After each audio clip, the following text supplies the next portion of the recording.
Rule number 4, singular শব্দের শেষে যদি বসে ও আর ও এর আগে যদি ভাওয়েল পাও তাহলে শুধু এস যোগ করে প্লুরাল করে দাও।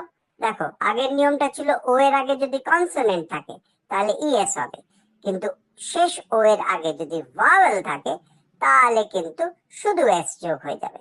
চলো উদাহরণ দেখি।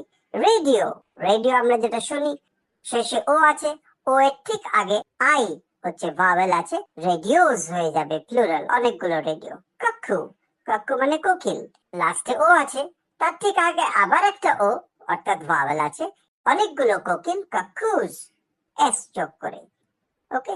ব্যাম্বু, বাঁশ, ডাবল ও আছে, অর্থাৎ শব্দের শেষে তো ও আছে, ও এর ঠিক আগে একটা ভাওয়েল আছে, সেটা হচ্ছে ও, প্লুরাল হয়ে যাচ্ছে ব্যাম্বুস, শুধু এস যোগ করে। স্টুডিও, স্টুডিও মানে যেখানে ছবি আঁকে বা অনেক সময় ফিল্মের শুটিং হয় সেটা হচ্ছে স্টুডিও, শব্দের শেষে ও আছে, ও এর ঠিক আগে ভাওয়েল আছে আই, তাহলে নিয়ম মতো প্লুরাল করতে গেলে, বহু বচন করতে গেলে স্টুডিওস হয়ে যাচ্ছে জাস্ট এস যোগ করে। ওকে, তো এই নিয়মটা আমরা দেখে নিই। তোমাদের স্পোকেন ইংলিশের কনসেপ্ট আরও ক্লিয়ার করতে এই রকম ভিডিও যদি দেখতে চাও তাহলে অবশ্যই সাবস্ক্রাইব করো গ্লোবাল সোশ্যাল একাডেমিতে।